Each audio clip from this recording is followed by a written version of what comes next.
Santahene, Honorable Ministers of State,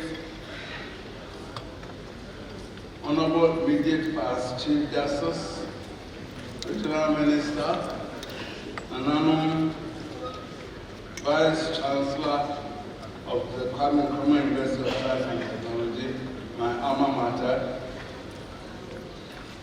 distinguished ladies and gentlemen, my duty is to welcome you, and since in a traditional setting, saying welcome means Akwaba, I thought that my duty would be done if I just uttered the word Akwaba, and I would then resume my seat. But when the two boys are around, you cannot be very brief. You have to go to town and say a few more things. So I'll say a few more things. And if there are a few, just pardon me that there are a few. I speak on behalf of the Otuo of State the Second Jubilee Planning Committee. This committee has been put together to celebrate the 20 meritorious, momentous years of Otuo's assertion in the Golden Stool. By a very happy coincidence, this year, the Silver Jubilee year, also coincides with two seminal events in the annals of Ashanti history. These are the 150 years of the Sagrenti War, the Sagrenti War as we call it in P, the corruption of the word Sagrenti, and also the 100 years of the repatriation of King Nana Prempeh I from Seychelles after 28 years of exile. Now this function is the first of a series of activities to mark the celebrations, to commemorate the activities as I've enumerated. Taking them in chronological order, the 6th of February was exactly, today was exactly 150 years ago when British forces under Sagrenti invaded Kumasi, looted the palace of precious Regalia, and completely burnt Kumasi down, and left the town smoldering after their invasion.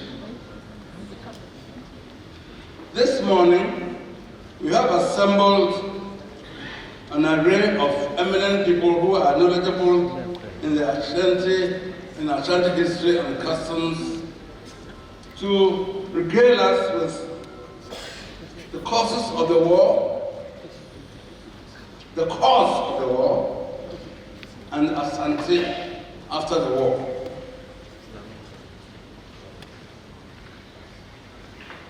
It is instructive to add that since Otuo's enthronement some 25 years ago, the issue of the return of the regalia that was looted by the British has engaged his highest attention, and he has never relented in pursuing this mission and has been knocking the doors of the British establishment with a view to getting them to return the regalia. By a happy coincidence, the British finally have answered our prayers, albeit in some veiled way that half a loaf, they say, is better than none. However, some of the regalia which were taken to the US are here and going to be here until time and circumstances shall be no more.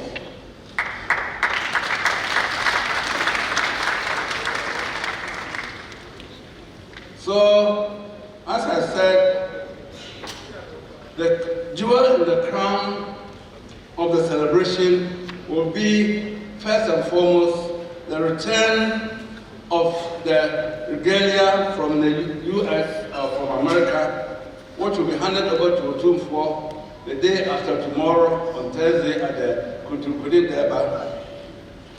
And then the return of the Regalia at the British Museum and at the British Victoria and Albert Museum on the Akwasider Deba, which is slated for the 12th of May. We hope that even if it's a loan, it will be a permanent loan to us.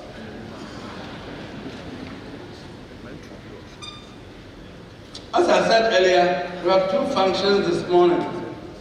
One is a symposium, and the other is the launching of a book on the history of Asante.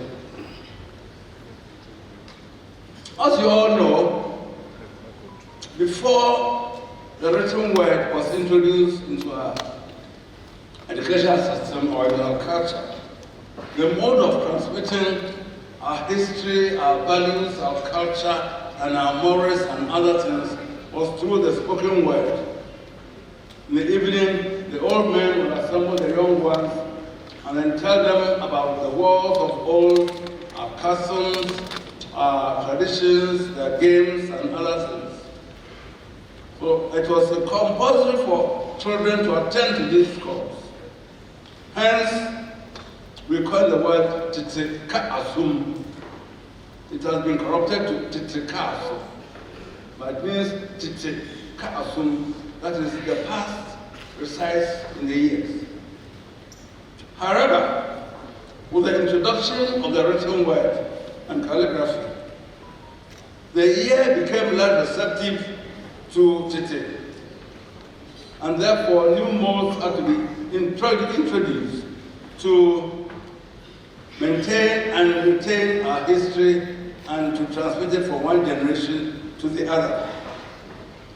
We were fortunate to have Otuo at Prempe, the second Asante Hene, the first formally educated Asante Hene to ascend the stool in 1931, and through the date of his hard work, was able to restore the Confederacy, which had been disbanded in 1896, in 1935. Immediately upon ascending the stool, he felt that our modes needed to change. So perhaps our children were going to school, and for that matter, they were not getting the tuition that they deserved and they had to have. He assembled other eminent people, the Safajays, the Ike, See Yourselves, the Ake Adimans, and others, to give our history the benefits of being put down in writing, so as to remove the inconsistencies and the contradictions that attend to transmitting history orally. This was indeed a formidable task which lasted several years. And it is a happy coincidence that he had Professor Tom Maskaski, an eminent son of Asante, who though he's been with Ashanti for over 50 years, since he came to Ashanti in 1968. Virtually a year passes without his coming down to us and writing about Ashanti and all our histories and everything. And Professor Maskaski has accepted to edit this book. And this is a veritable history of Asante from our own perspectives, without any biases, without any contradictions, and without any enlargements or any diminutions. And the second aspect of the program would be to auction the book. And I'm sure that you have come down with your deep pockets and with your fact checkbooks so as to give the auction the necessary support that it deserves. I'm sure that those of you who buy at the highest price will have autographed copies by Otuo himself. So as I said earlier, I welcome you. I think I've said a few things, and if my view is not enough, I think I'll take leave and then give the floor to our eminent MC to continue the program. Thank you all very much for coming, and I hope you will enjoy the opportunity. Thank you very much.